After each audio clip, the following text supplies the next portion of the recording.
time and space to debate this very important and yet tragic matter, which has attracted a lot of public interest regarding our deployed soldiers in the Democratic Republic of Congo. Chair, let us remind ourselves why South African Defence Force is in the DRC, as there has been a lot of debate around this issue. To remind ourselves, and I think my colleague had said it, one of the pillars of the South African foreign policy position is to contribute to the creation of peace and stability on the continent and the world.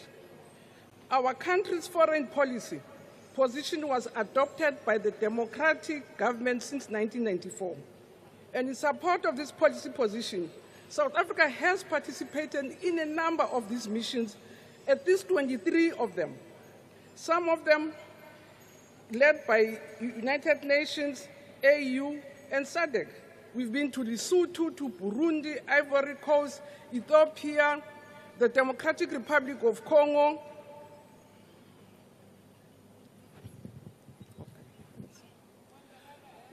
the Sudan, in Sudan and Liberia, just to mention the few.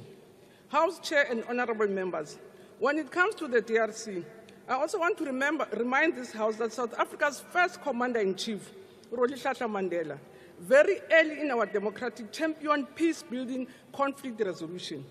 It is thus to make, it's no mistake that our SAS Utonukwa brought together the leaders of then Zaire, Mobutu Seseko, and the leader of the fighting forces, Laurent Kabila.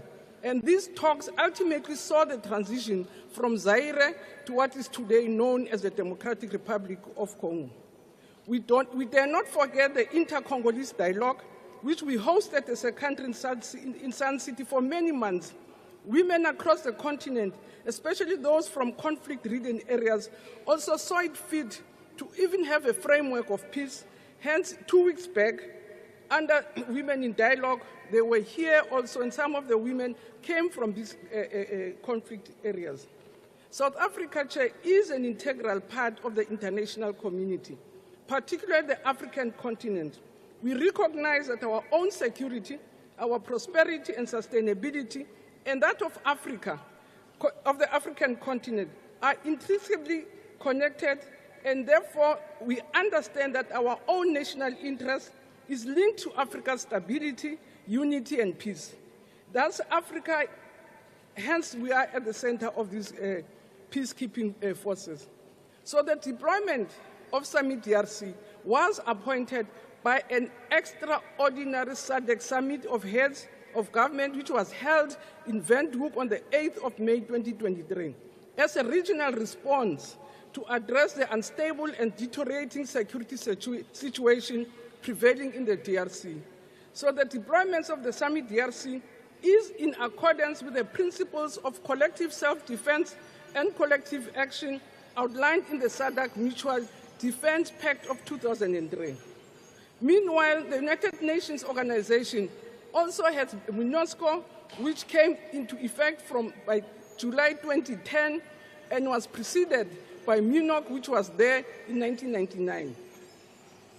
The MINUSCO mandate, and I quote, it is to authorize to use all necessary means to carry out its mandate relating, amongst other things, to the protection of civilians, humanitarian and personnel support.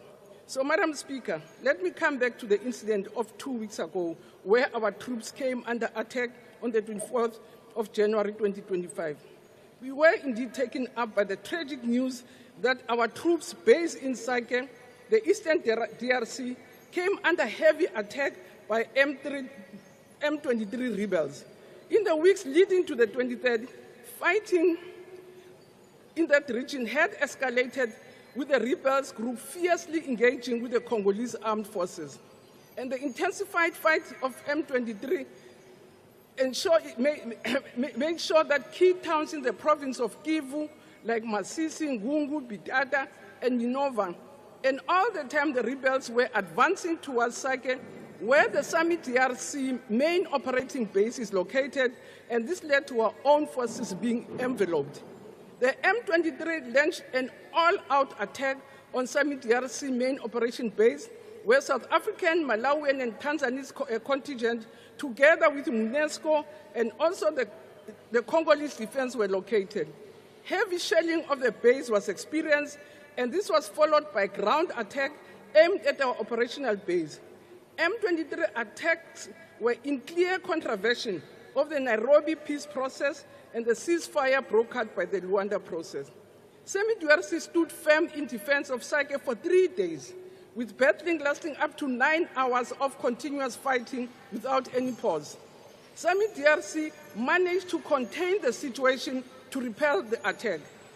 M23, with some of their elements, started withdrawing from the town and M23 suffered heavy casualties as reported by United Nations of ensuing period. It is during this time that we as a country saw 9 casualties, 12 injuries, varying in different degrees. And following the exchange mortar bombs again between DRC and the armed forces of 23 rebels on the 27th of January now, near Goma Airport, where South African Defence Force is co-located with even the Congolese Defence Force, where we lost 3 members and some suffered serious injuries. And one of our soldier who had been killed, who had been hurt in Goma, succumbed to his injuries. As a result, leading us to 14, with one of our members being shot in Goma, bringing to 14.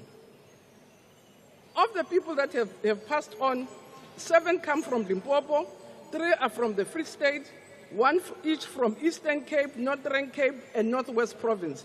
And all the members will be raised to rest in full military honors for their sacrifice.